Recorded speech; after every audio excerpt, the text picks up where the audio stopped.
আমি স্তব্ধ হয়ে ঘরের কোণে বসে রইলাম। মাথায় তখন হাজারটা চিন্তা ঘুরপাক খাচ্ছে। শাহেদ আমার জন্য খরচ করে না, সেটা অবশ্য এখন আর খাটে না, কারণ আমি নিজে তার টাকা নেওয়া বন্ধ করে দিয়েছি। কিন্তু সে দিতে চাইলেও তো খুব বেশি অঙ্কের কিছু দিতে পারতো না। তাহলে ৩,০০০ টাকা সে কেন ধার করতে গেল? কার জন্য? নিজের কোনো লুকিয়ে রাখা নেশা নাকি অন্য কিছু? মনে ভেতর সন্দেহ আর অভিমানের কালো মেঘ জমতে শুরু করলো। পুরুষ মানুষের মন বোঝা বড় দায়। একদিকে সংসারের অভাব, অন্যদিকে আমার সাথে এই শীতল দূরত্ব, তার মাঝে আবার ঋণের বোঝা। বিকেলের দিকে শাহেদ যখন বাসায় ফিরল, তার ক্লান্ত মুখায়াবব দেখেও আমার ভেতরে ক্ষোভ কমলো না। সে জুতো জোড়া খুলে হাত মুখ ধুয়ে এসে সোফায় বসা মাত্রই আমি চায়ের কাপটা তার সামনে রাখলাম। শাহেদ কাপে চুমুক দিতে যাবে, তখনই আমি দেয়াল ঘড়ির দিকে তাকিয়ে ঠান্ডা গলায় জিজ্ঞাসা করলাম, দুপুরে একটা ছেলে এসেছিল, নাম বললো না, তবে বললো তোমার কাছে নাকি ৩,০০০ টাকা পায়। ১.৫ মাস হয়ে গেছে, এখনো দাওনি। কথাটা শুনে শাহেদের হাতের চায়ের কাপটা টেবিলে নামিয়ে রাখলো। তার চোখের কোণে চরম ক্লান্তি ফুটে উঠলো। সে একটা দীর্ঘশ্বাস ফেলে আমার দিকে তাকালো, কিন্তু কিছু বললো না। তার এই নীরবতা আমার ভেতরের ক্ষোভকে আরো উস্কে দিল। আমি বললাম, কি হলো, চুপ করে আছো কেন? সংসারে অভাব আছে জানি, বিলাসিতা নেই তাও জানি, কিন্তু তুমি তো কোনো বাজে খরচ করো না। তাহলে ১.৫ মাস আগে কার জন্য, কিসের জন্য এই টাকা ধার করতে হয়েছিল তোমাকে? ১.৫ মাস আগের কথা মনে পড়তেই আমার বুকের ভেতরটা আবার মোচড় দিয়ে উঠলো। ঠিক ১.৫ মাস আগেই তো আমার মা মারা গেছেন। শাহেদ ২ হাতের তালুতে মুখ ঢেকে কিছুক্ষণ চুপ করে বসে রইল। তারপর আস্তে আস্তে হাত সরিয়ে আমার দিকে তাকালো। তার চোখ দুটো কেমন যেন লাল হয়ে উঠেছে। খুব নিচু গলায় সে বলল, তুমি আমাকে ভুল বুঝলে? ভুল বোঝার কি আছে, পরিষ্কার করে বলো। আমি শক্ত গলায় বললাম। শাহেদ সোফা থেকে উঠে জানালা পাশে গিয়ে দাঁড়ালো। বাইরের অন্ধকারের দিকে তাকিয়ে সে বলতে শুরু করলো, তুমি তো শুধু আমার ২৮,০০০ টাকার বেতনটাই দিতে, কিন্তু এই ঢাকা শহরে ১২,০০০ টাকা বাসা ভাড়া দিয়ে, গ্যাস বিল, বিদ্যুৎ বিল মিটিয়ে, রুপি স্কুলের বেতন দিয়ে আর প্রতিদিনে বাজারে খরচ টেনে যে কিভাবে সংসারটা চলে সেটা আমি জানি। তার উপর বাজারে জিনিসের দাম প্রতিদিন যেভাবে বাড়ছে, তাতে মাসের ২০ তারিখের পর পকেট আর টাকা অবশিষ্ট থাকতেই চায় না।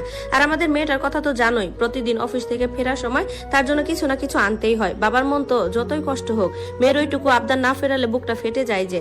সে একটু থামলো, তার গলার স্বর আরো ভারী হয়ে এলো, আর বলল, তুমি ভাবছো আমি সেদিন মায়ের কাছে যাওয়ার জন্য তোমাকে টাকা দেইনি, অবহেলা করে ১৮ তারিখ বলে অজুহাত দিয়েছিলাম? না রুপির মা, সেদিন সত্যি আমার পকেটে দেওয়ার মতো টাকা ছিল না। ব্যাংকে কোনো টাকা জমে থাকে না যে সেখান থেকে লাভ আসবে আর আমি ধনী হব। মধ্যবিত্তের পকেট মাসের শেষেই শূন্য মরুভূমি হয়ে যায়। আমি অবাক হয়ে তার পিঠের দিকে তাকিয়ে আছি। শাহেদ ঘুরে দাঁড়িয়ে আমার চোখের দিকে তাকালো আর বলল, তার ৫ দিন পর যখন তোমার ভাই ফোন করে বলল মা আর নেই, আমার মাথায় আকাশ ভেঙে পড়েছিল। তখন তো মাসের ২৩ তারিখ, পকেটে তেমন কোনো টাকাও নেই। কিন্তু মা মারা গেছেন, সেখানে কি আমি তোমাকে খালি হাতে নিয়ে যেতে পারতাম? আমার কি কোনো দায়িত্ব ছিল না? যাওয়ার ভাড়া, কাফনের কাপড়ের খরচ, সেখানে গিয়ে আরো ছোটখাটো কত খরচ থাকে। নিজের স্ত্রীর মায়ের মৃত্যুর দিনও আমি বুক টান করে দাঁড়াতে পারবো না, এতটাই কি অক্ষম আমি? শাহেদ একটা শুকনো হাসি হাসলো। সেই হাসিতে কেবলমাত্র কান্নাই লুকিয়েছিল। তারপর বলতে লাগলো, সেদিন আমি নিরুপায় হয়ে ওই ছেলেটার কাছ থেকে ৩,০০০ টাকা ধার করেছিলাম। সেই টাকা দিয়ে সেদিন আমরা গ্রামে গিয়েছিলাম। মায়ের শেষ কাজটুকু করার জন্য ওই ধার করা টাকাই ছিল আমার শেষ ভরসা। এই ১.৫ মাসে সংসারে খরচ সামলে ওই ৩,০০০ টাকা আর শোধ করতে পারিনি। প্রতিদিন ভাবি দেবো, কিন্তু আর হয়ে ওঠে না। শাহেদের কথাগুলো যেন আমার কানে তপ্ত সীসার মতো লাগলো। আমার পায়ের তলা থেকে যেন মাটি সরে যাচ্ছিল। যে মানুষটাকে আমি এতদিন ধরে আমার মায়ের মৃত্যুর আগে না দেখার জন্য দায়ী ভেবেছিলাম, যার উপর অভিমানে ঘৃণায় আমি একটা অদৃশ্য দেয়াল তুলে দিয়েছিলাম, সে আসলে আমার আর আমার পরিবারের সম্মান বাঁচাতে নিজের আত্মসম্মান বিসর্জন দিয়ে অন্যের কাছে হাত পেতেছিল।